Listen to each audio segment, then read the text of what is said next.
you've dealt with mind control in some ways, in some fashions, and you know something about the mind, clearly, and about this information field, and I'm wondering if there's something within the information field and or the mind-body interaction that can be set up to protect oneself against, let's say, mind control devices such as the digital television that is now projecting, you know, able to communicate with people in their houses and so on and so forth. Well, that's an assumption. They're designed specifically. As an example, in the probably 80s, the Russians had a thing that was, because it sounded like a woodpecker on a shortwave radio, it was called the woodpecker.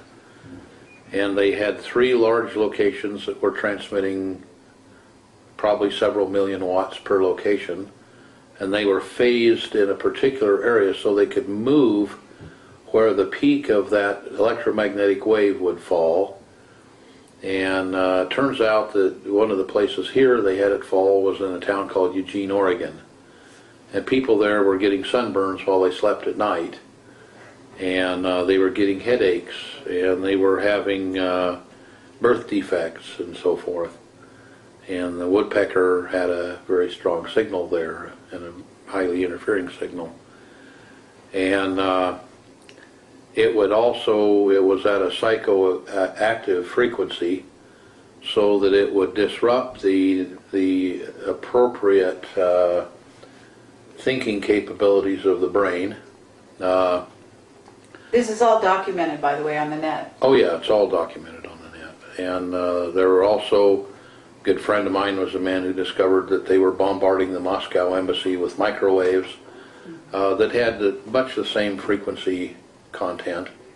So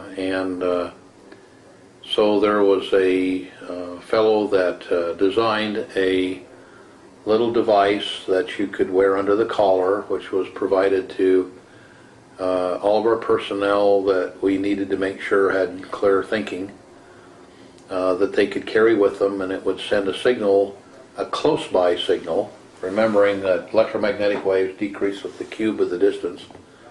After a very short distance, the signal is very, very weak.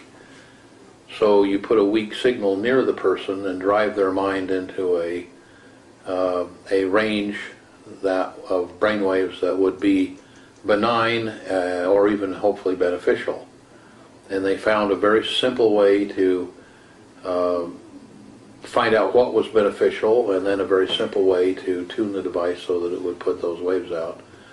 And they were carried by all types of diplomats and military personnel for so we years can and assume years that and years. the president and various people are using these devices to this I day. would certainly think they would be. I know it would. I know that I carry one around. Okay, and you're saying this person who invented it, you're saying you're not the person who I didn't invented say anything about it. Okay. But there's also a technique involved such that one can do it without the device if one learns? Yeah, you can learn to hold your mind pretty much in whatever mode you want. But it has to do with the informational field, is that right? No, it doesn't. It has to do with the electromagnetic field. Oh, really? Yep. So your mind, you use your mind to affect the electromagnetic field? No, you just use your mind to generate its own electromagnetic field at a benign frequency, or even a helpful frequency. To counter it is what you're saying. To counteract it. Well, you know, I'll give you an example.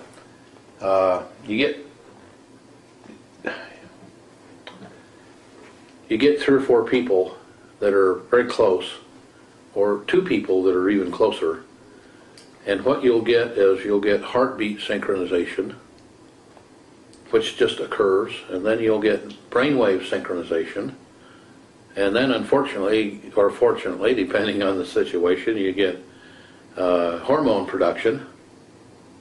And hormones are very, very powerful messengers. And then you get into trouble, but or not. But it's a form of entrainment, right? it's a form of entrainment, and you get an entrainment. So a very weak signal can give you great entrainment. Nikola Tesla made a device that used compressed air, and it was a little weight, and he could stick that on the ground outside of a skyscraper in New York, and this thing would sense ground wave oscillations and tune itself to them. So it would start out very rapidly and slow down, and then it would find where it was affecting the environment. It would resonate with it.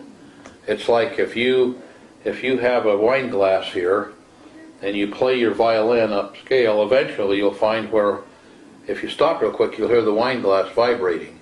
Then if you play that note exactly, pretty soon the wine glass will break, because just a little bit, it's like pushing a swing. If you push a swing in phase, the swing will go way high. If you push it out of phase, it'll stop, it won't go very high, it'll go high and then low. Number of things. You want to get it resonant or in phase. So what about the idea that you were telling us about the piece of the heart? You could cut off a piece of the heart and it would actually give it to somebody who would recognize, a doctor, who would recognize it as a part of the brain or have resonance. It would appear to be brain tissue. And this is like a medical fact, right? It's a medical fact. And there's a very good book that anyone who has a child that doesn't read this book should be jailed. I'm serious. It's called The Magical Child by Joseph Chilton Pearce, P-E-A-R-C-E. And he has follow-up books on it. For example, The Magical Child Matures tells you why that no center city fatherless child is ever going to amount to anything, ever. They can't, because their brain doesn't form properly. Really? Yep. A fatherless child. Well, or motherless. An orphan. A child that's raised outside of a normal family environment, let's put it that way. That's much more accurate. And it'll tell you why that can't happen, why they can't really become useful to society. Well, is this the thing you were telling us about the heart, being close to the heart? Part of it, that's part of it. That's just part of it. There are a number of different factors. But one of the things that Pearce writes about in The Magical Child is, for example, that during the first 16 days or so after the amniotic fluid breaks, the child is exposed to the electromagnetic field from the mother's heart beating, and that field is modulated by what's in the brain cells in the heart, which are the emotions, and those emotions are transferred to the child. So they thought, well, that may be true, so they went to Europe, where a lot of women have their children raised by wet nurses who nurse them on their breast, and they find out that the child takes on the emotional content of the wet nurse. Or children who are raised without a father never get the male emotions from the father, as compared to the female emotions. It happens in the first 16 days. After that, it's not the greater part of it happens in the first 16 to 18 days. Incredible. And it turns out, for example, the Russians did brilliant and massive research on this, found out that if the child is born underwater in a fluid, remember the child's already in a fluid, it isn't going to hurt him to be underwater for a while.